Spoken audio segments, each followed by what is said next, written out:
l'ensemble de la biodiversité, on montre la biodiversité dans les différentes zones. C'est le zoo. Ouais. Donc c'est le vrai, c'est un paillet. C'est un vrai éléphant. Ils sont tous. Wow.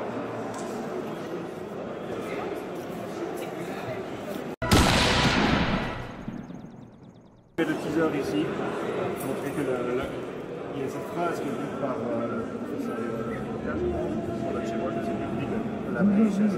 Voilà. La richesse, évidemment, c'est aussi la culture. Voilà. C'est pas si marrant. C'est marrant, c'est marrant.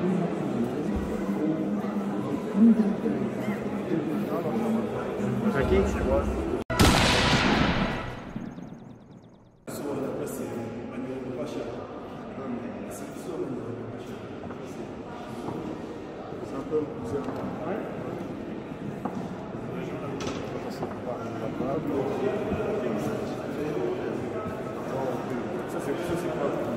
Ça c'est du... comment il s'appelle? Lusin.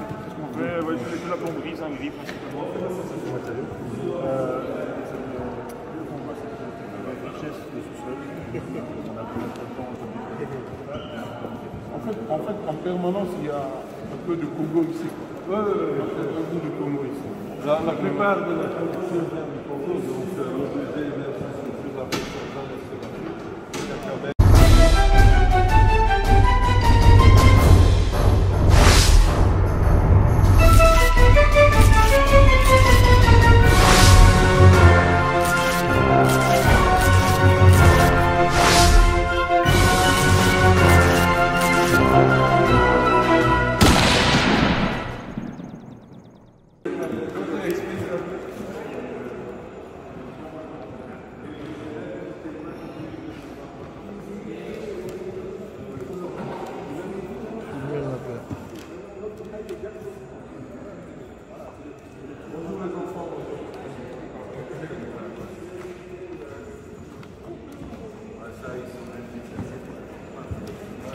Ça vient aussi du Congo.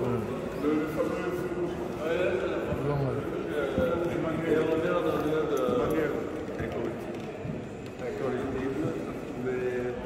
mais ça pose l'énorme de la confiance et on respecte ça. Mais bon, c'est... Là, l'image de Kinshasa. On va faire un feature, toi tu peux guider. C'est juste un feature de chef-d'œuvre ethnographique.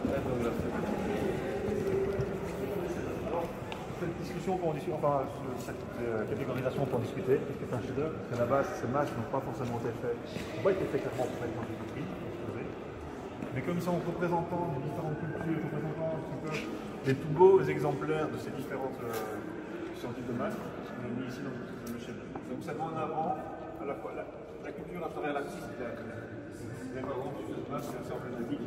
C'est incroyable. Ce masque Luba, commencé par les communes. Masque Luba. Masque Luba. Il est unique, je crois. Ouais. Ça me fait beaucoup de débats parce que l'effectivement a été pris, a été récupéré par l'administrateur à partir d'un village. Il est unique. Ici, on trouve des masques qui sont plus connus, le Cuba. Ici, Chokwe. Tous ces masques, il y a des gants, c'est des filles. Chacun représentant un modèle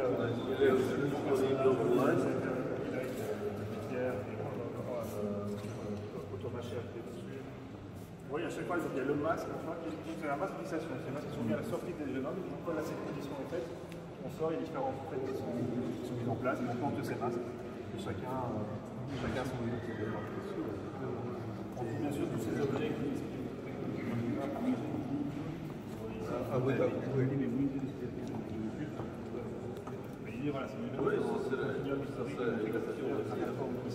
dans l'ensemble de la biodiversité, on montre la biodiversité dans les différentes zones. C'est le zoo. Ouais. Donc c'est le vrai, c'est un paillet. C'est un vrai éléphant. Ils sont tous. Wow.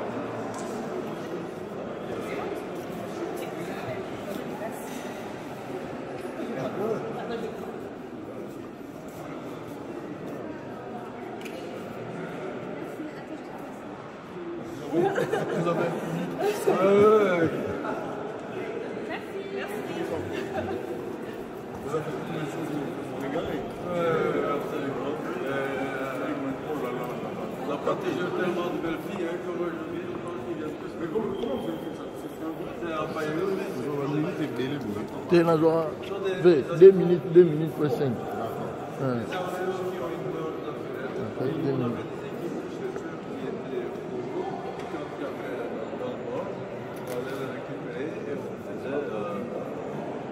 Waouh. Et pour faire ça, c'est combien de cher? quelques milliers d'euros. Ah bon? C'est vraiment un travail C'est un vrai tapis empaillé, comme on dit. Oui, c'est quelques milliers d'euros. Donc on va passer par ici peut-être. J'ai pas envie d'être dans la...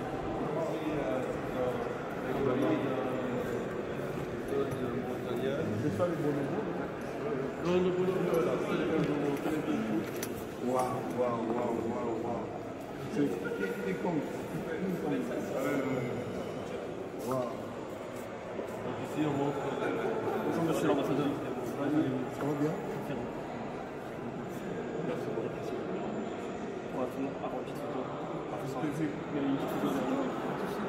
Monsieur Kofi. T'as de la chance, hein.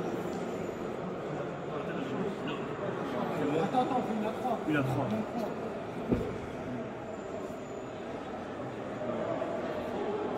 Excellent monsieur. Un grand homme. Moi, je peux. Bonsoir. Ross. Je vous un grand homme. Grand homme, il faut que les femmes vous n'annoncez pas mon pays. Ici on montre.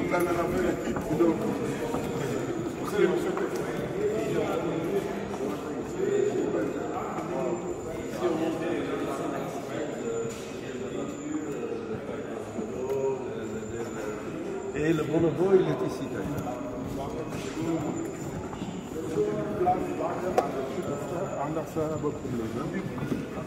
Je vais vite te montrer le bonobo. Filmer le bonobo.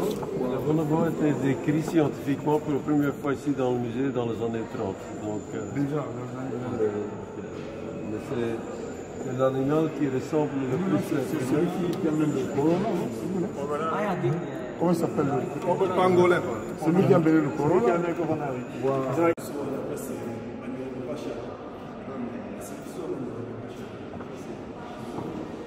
un peu un cousin.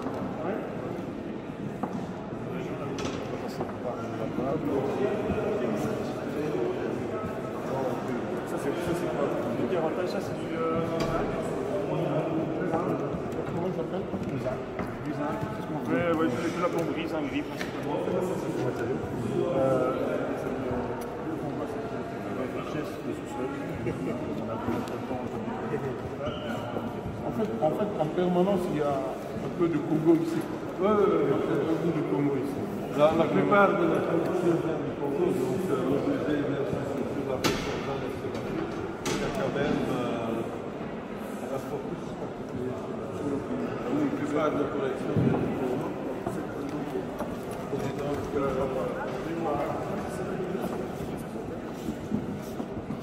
on est dans l'ensemble de sources.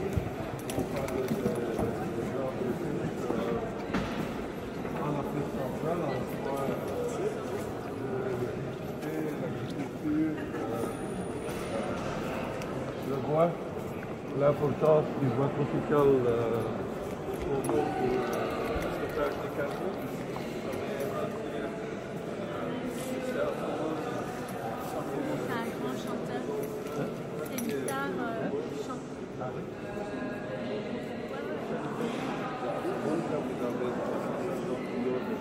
Mais je vois plus.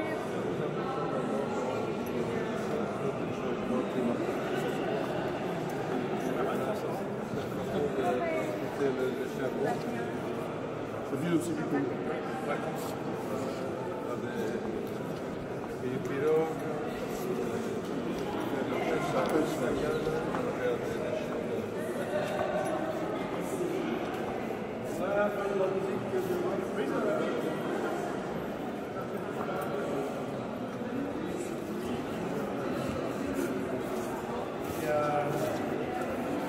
la ressource qu'on va vous montrer, c'est la ressource bien évidemment. On a les minerais,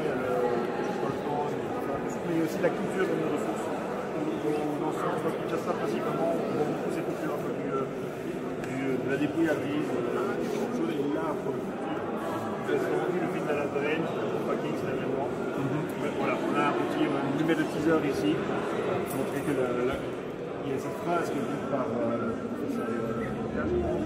chez moi, je ne sais plus qui de la richesse. Voilà. Je sais pas comment on peut attendre, évidemment. C'est aussi la culture. Voilà. C'est marrant. C'est marrant, oui. C'est marrant.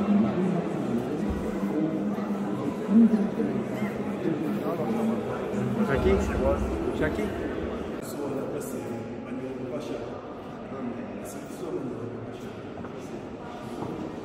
C'est un peu bizarre. Ouais.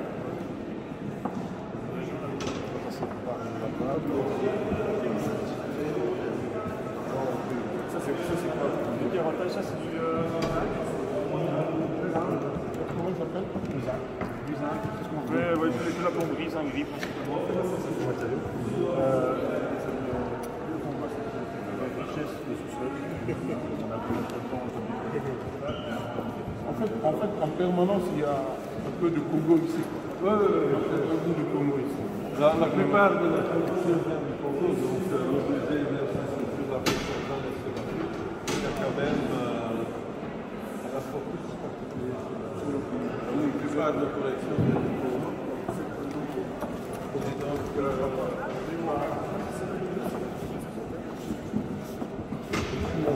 l'ensemble de sources, on parle de en Afrique centrale, on voit l'agriculture, le bois, l'importance du bois tropical au monde pour le stockage de carbone. C'est un grand chanteur. C'est une guitare chante.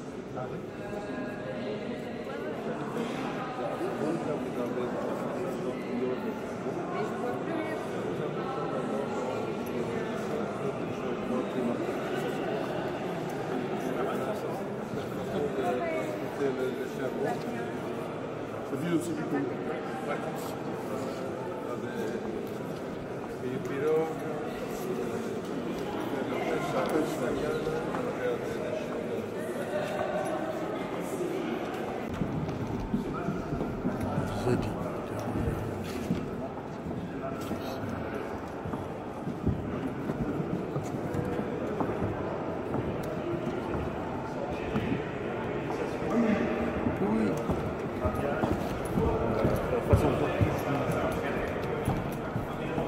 Voilà, on va voir ici. C'est la partie technologie. Vous pouvez aussi comprendre la carte. Il est principalement par la carte. Communiquer avec c'est ça. Les différents objets, ce sont des oracles ici qui permettent de réfléchir à la physique, mais ils utilisent aussi la musique. La musique, ça peut être un message, ça peut être de réjouissance, mais c'est aussi une manière de communiquer avec le monde invisible. Parce que tu vois, c'est du milieu. Parce que sinon, je pense que c'est sinon, hop, on fait Hulda, qui va dire. C'est le bruit. Henri, on est dans ton élément. On est dans ton élément. C'est ton élément. Mais tu as vu ça 1 million de fois, toi. J'ai vu ça plusieurs fois. C'est notre élément.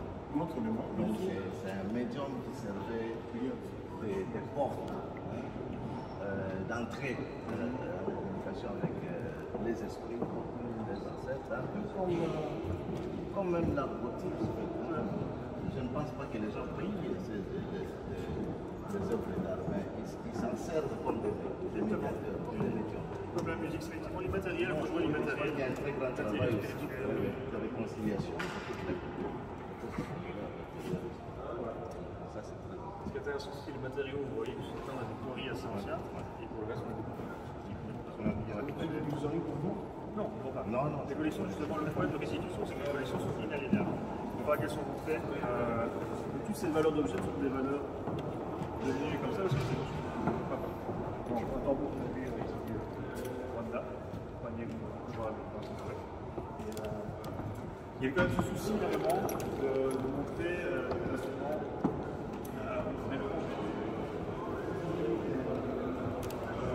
celle-ci ici, pas comme ma spécialité, je n'y vais pas niveau. Sinon, je prends d'amener. On veut que les techniciens de nouveau, ça c'est l'instrument de musique. C'est vraiment l'éventail de son limité, mais on construit, voilà, ici vous avez le cycle de cocktail. En fait, il y a un F1 qui est vraiment une mine de ce cocktail, je pense que c'est ce mannequin, et on accompagne la musique assez conventionnelle, qui joue en hockey. C'est un processus musical qui se trouve en niveau de hockey, chacun de nous. Ensemble, ça fait un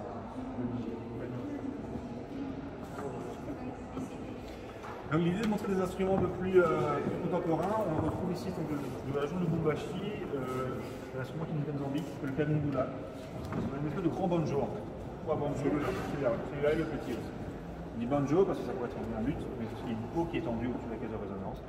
On retrouve ces objets comme ça. Non, je le dis sérieusement. C'est fabuleux ce que j'ai vu, c'est incroyable. C'est incroyable. Je vais là, mais je repars ici encore plus à droite là. Donc, ce que je veux mentionner, que même si on a des très grandes collections, ils sont dans de très bons mains, ils sont très bien conservés ici. Et ce que j'ai dit déjà à vos collaborateurs, on parle avec le Congolais de la reconstruction. On ne va pas s'occuper trop de comment est-ce qu'un objet a été acquis, mais je pense que l'important c'est que la population congolaise et surtout la jeunesse puisse avoir accès direct à des collections, aux instruments de musique, aux œuvres ethnographiques. Et il y a encore beaucoup de patrimoine culturel aujourd'hui au Congo. Il faut en faire un inventaire. Alors, ce que vous n'avez pas, on est prêt à vous le partager avec vous. Mais dans un esprit de collaboration scientifique, pas dans un esprit de ça a été volé, ça doit être dans Et donc, dans un esprit, et là nous sommes le premier à le dire, il faut absolument que la population congolaise et surtout la jeunesse puisse avoir accès à ce patrimoine culturel et les instruments de musique. On est tout à fait prêt à collaborer, mais je pense que mes collègues au Congo, c'est le premier à dire, c'est que ça doit être accompagné par un programme de renforcement de capacité des musées. Pour le moment, il n'y a quasi pas de musées provinciaux au Congo, il n'y a que le musée à Kinshasa. Et on a besoin d'un programme de formation, on a un programme de renforcement de capacité, de construction de lieux de stockage. Et là, il y a une belle opportunité maintenant que la Belgique est en train de négocier un nouveau programme bilatéral entre le Congo et la Belgique sur une période de 5 ans avec un montant total de 250 millions, 50 millions par an. Si le Congo dit voilà, on veut donner priorité à la conservation et la protection et la valorisation du patrimoine culturel, je suis sûr qu'il y aura une bonne équipe de la Belgique. Donc il y a des opportunités, il y a une bonne volonté, il y a un esprit, et je pense qu'on est tous en faveur d'assurer que ce patrimoine culturel du Congo, qui est quand même unique au monde, hein, on l'oublie souvent, il n'y a aucun pays qui a un patrimoine artistique qui est tellement exceptionnel que le Congo.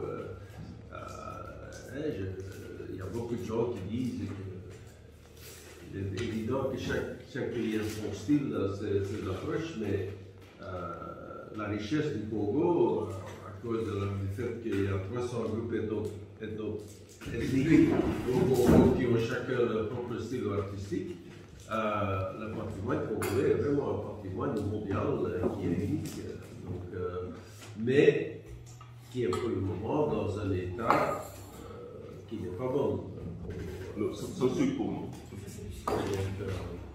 Mais donc nous, on est tout à fait prêts à collaborer. Comme je disais aussi, enfin, vous l'avez vu pendant votre visite ici,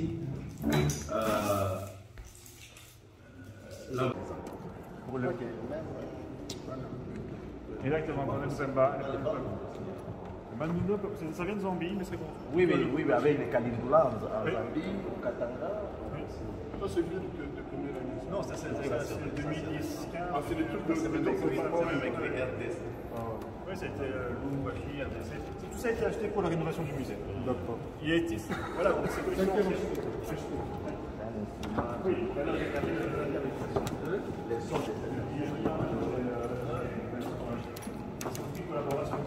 Moi, je n'apporte pas d'instrument. Ce sont deux. Et peut-être vous montrer le plus ancien instrument. L'instrument le plus ancien. Le plus ancien connu. Donc, on a ici une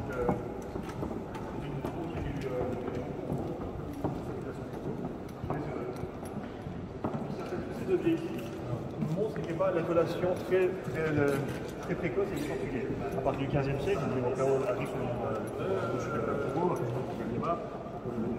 le roi Galliema, et ils s'établissent des accords d'abord pour les premiers temps commerciaux, notamment des échanges ensuite viendra la colonisation.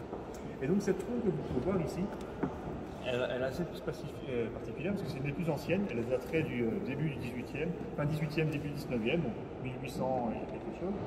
Et donc c'est une trompe qui reprend certains éléments décoratifs Congo de la région, une trompe en ivoire, notamment le matériau, mais qui était fait en forme d'un cornetto italien donc du 19e siècle. Le cornetto italien, vous voyez en fait une espèce de patine noire dessus, parce qu'en fait, normalement ces cornettos italiens sont deux pièces de bois qui sont facettés sur lesquelles on gaine de cuir. Donc c'est ce cuir qu'on a voulu représenter, et surtout il y a une embouchure terminale, qui dénote des instruments avant qui sont celles qui sont plutôt. Donc voilà, début 1810, c'est l'instrument le plus ancien. Donc il s'appelle. C'est un bungi. Bungi, Ça vient de quelle. la population Congo, du bas Congo. Bungi. Bungi, c'est un terme générique. Là, on avance sur la partie archéologie. Là, le masque qui connaît, et ce moussaka, il y a un objet secret, censé raconter l'histoire.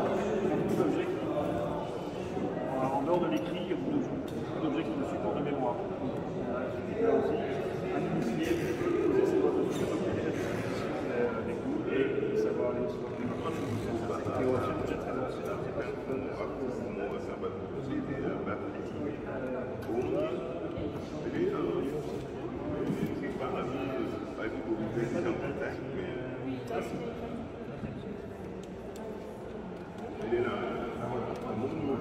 Voilà, c'est bon. Je ne sais pas comment c'est découlé. Je propose qu'on. Il est là, c'est très terminant, on nous saura. Alors on va rentrer dans une pièce assez intéressante, une instrument de musique, mais c'est le musée dans le musée. On appelle la salle des crocodiles, avec les deux crocodiles qui se passent. C'est la salle des crocodiles. Et les Congo, du cas des gens, je ne sais pas. Les crocodiles congolais. C'est des Congolais. Et en fait, ça c'était cette salle, elle est à l'image de ce qu'était le musée quand il a ouvert en 1910. Vous voyez, à l'époque, il y a cette photo, il y a des paysages pour représenter ces paysages. Le plus important, c'était les animaux, évidemment, c'est les animaux exotiques, vous savez, dans les formes, tous ces poissons, avec des bouts qui dépassent, c'était vraiment cette vision l'exotisme, l'aventure.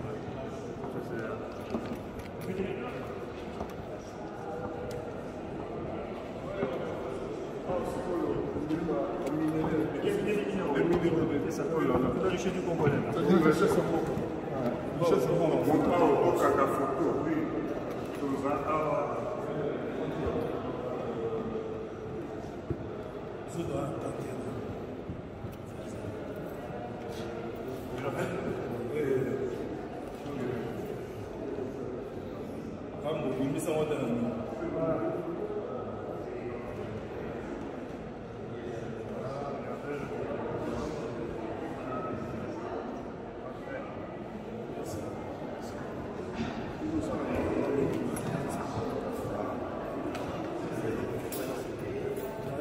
La partie congolaise est quasi toujours une des plus importantes.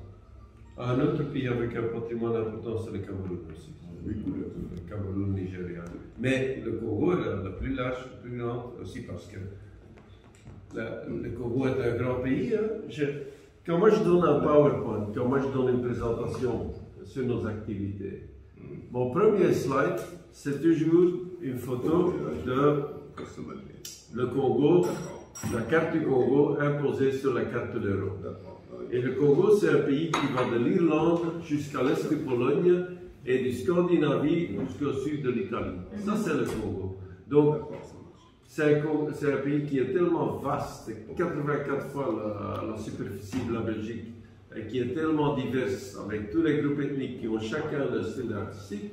Et donc, quand je dis que le patrimoine culturel du Congo, c'est le plus important au monde, il y a une bonne raison. C'est la taille même du pays et la diversité des groupes ethniques, où chaque groupe ethnique a son propre style artistique.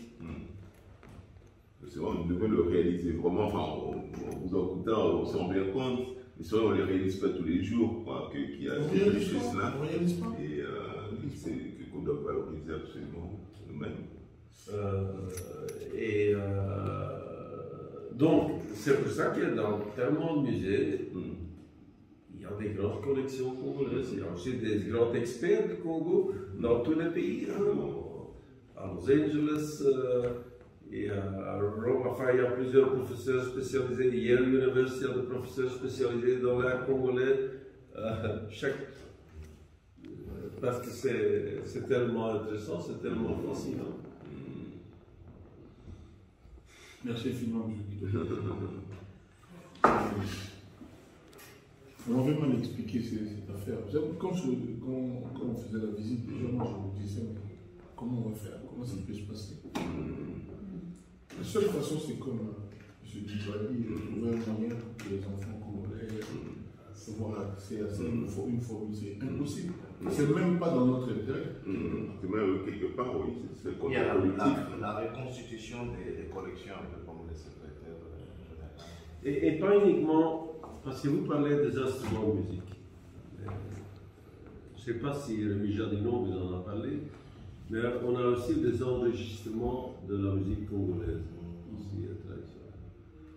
Et donc, ce qu'on pourrait faire, c'est numériser ces enregistrements sonores de la musique congolaise et les mettre à disposition de la jeunesse congolaise ou des institutions qui s'occupent de la musique.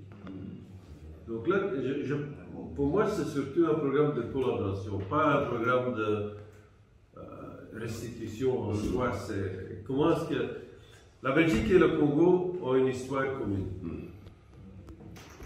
Il y a encore beaucoup d'amitié entre les deux pays. Travaillons dans cet esprit de développer notre amitié, notre collaboration commune, assurer l'accès de la jeunesse congolaise à ce patrimoine qui est vraiment unique et qui est respecté. Et donc, je pense que on doit avoir cet esprit de collaboration entre les deux pays, pas confrontation. Je pense qu'on n'y gagnerait pas à se confronter. Il y a autre chose que je voulais demander. Je crois qu'il y a aussi il y a aussi des documents en fait. Quelque chose que je voulais dire. Parmi les éléments qui sont conservés ici, il y a beaucoup de documents historiques en termes d'écrits, de travaux. Oui, on a les archives. D'ailleurs, je vais vous donner aussi une copie d'un livret qu'on a préparé sur nos instruments de musique. De langue et musique de l'Afrique et surtout du Congo. On a un Rumba Corner, vous avez vu les dizaines de filles qui étaient en train de danser sur votre musique. Oui. Mais je parle de réaliser mon rêve. Mon rêve était de vous voir danser dans la musique. Vous n'oserez pas danser à votre danse, non? Moi, je savais que danser quand même un peu. D'habitude, quand on a des groupes, on danse quand même un petit peu. Mais donc, et en attention dans le Rambacone, qui est une zone interactive pour les jeunes. Et donc, chaque visite guidée s'arrête là et on apprend la jeunesse à danser. Donc, Le Rumba joue un grand rôle dans nos musées, vous avez aussi vu dans les autres, on donne de l'attention au Rumba. Donc voilà, c'est un honneur de pouvoir vous accueillir ici aujourd'hui. D'après vous, avec l'expert des experts, avec le Congo, quel est l'autre pays au patrimoine culturel aussi riche que vous sachiez en Afrique? Nigeria, Togo, Bénin, Ghana, Sénégal.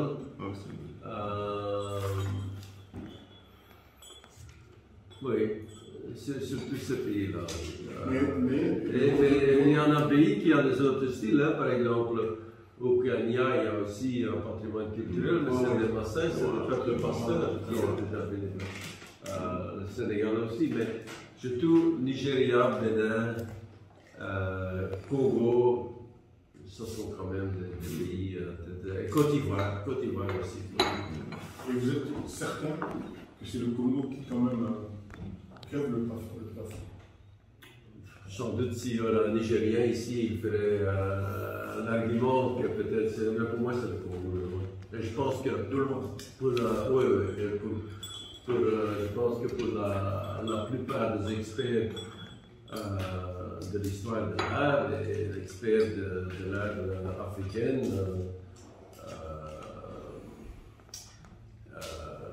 ils vont mettre le Congo en premier rang dans l'importance du patrimoine culturel, l'importance de l'art, parce que c'est un art qui est très, très divers. Des Yaka, des Lumba, ou des Kuba, ou des Lega, chaque style exceptionnel est connu dans le monde entier. D'ailleurs, une chose qui me frappe toujours, je l'ai encore parlé avec mes collègues d'autres grands musées la semaine passée à une réunion, moi je suis toujours étonné combien du patrimoine culturel du Congo se trouve à l'extérieur. Ici, Tervuren, mais si vous allez demain à Amsterdam, visiter le Keukenmuseum, l'Hollande n'a jamais eu de lien avec l'Afrique.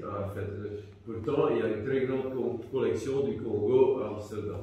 Vous allez à Paris, il y a de très grandes collections à Paris. Si vous allez en Allemagne, il y a une très bonne collection.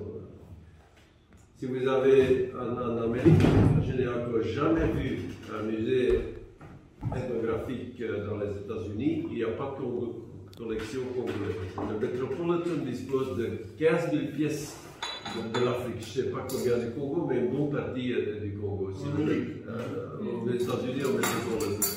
Donc, quasi tous les musées ont des collections du Congo. Donc, une chose qui serait bien, c'est d'un jour d'en faire un inventaire. Qu'est-ce qui se trouve? Et donc, c'est pour ça aussi que nous avons pris l'initiative de donner une copie de notre inventaire à votre Premier ministre lors de sa visite ici. Mais je trouve que c'est une initiative que chaque musée devrait prendre partout dans le monde. Vous pouvez faire pour nous de cette expression-là? Je peux vous envoyer. Envoyez. Donc, je n'ai qu'une copie ici pour le moment et c'est ma copie personnelle que j'utilise. Pourquoi vous faire une copie, photocopie?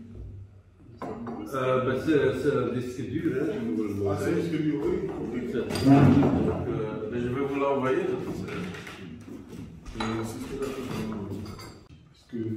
Ce que j'ai vu, on peut dire que c'est peut-être le double de ce que j'ai vu à l'académie. Non, ce n'est pas l'académie. Non, vous parlez de la superficie. L'académie n'a pas autant d'œuvres. Oui, c'est ça. Vous pouvez venir vers nous. Et j'ai senti qu'il y a de l'amour. En tout cas, ici, on sent l'amour. C'est de vous aimer ce que vous faites, vous aimez chaque objet. Même quand M. Jadino me parle, je sens qu'il y a un attachement à ce travail. C'est même pas un travail, c'est une passion.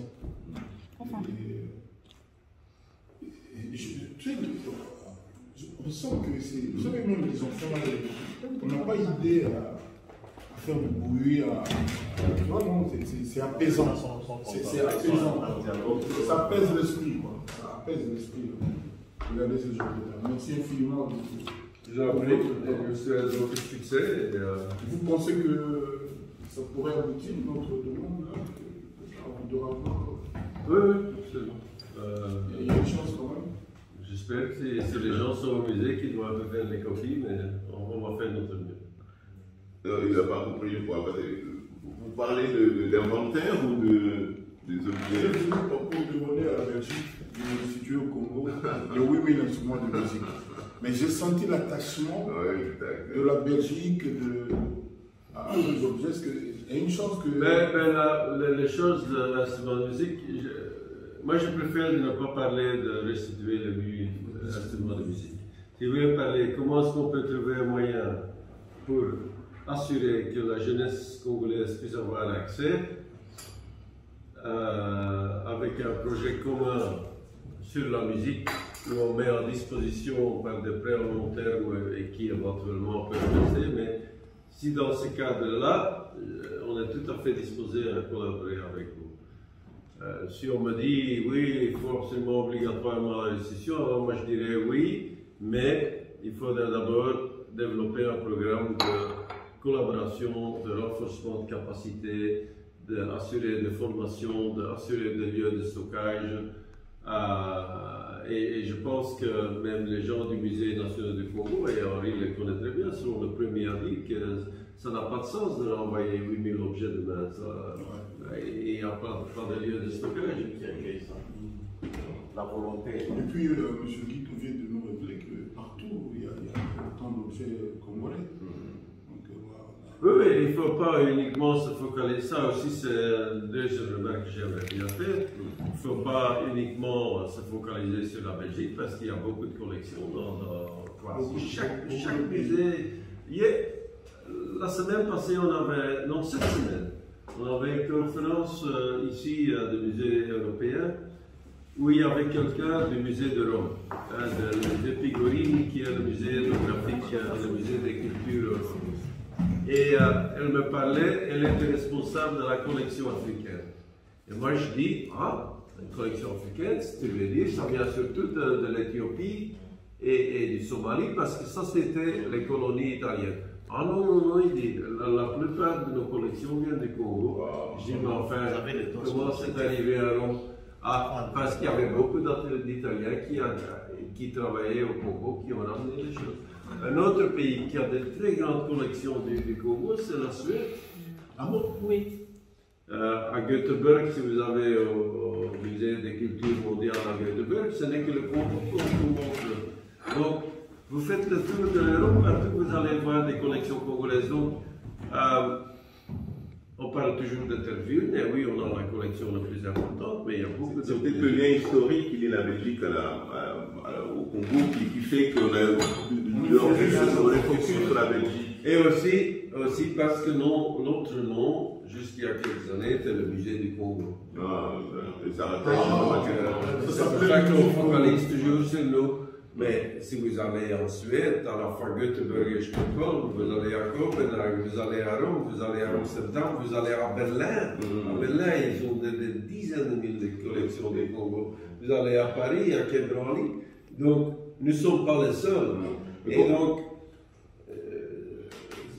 si moi je serais le président du Congo, je pense qu'une des choses à faire, c'est de demander que quelqu'un fait un inventaire de toutes les collections congolaises qui se trouvent dans chaque pays. Alors, je ne parle que des musées qui sont... Les musées sont toujours prêts à ouvrir leurs inventaires, mais il y a beaucoup de collections privées aussi.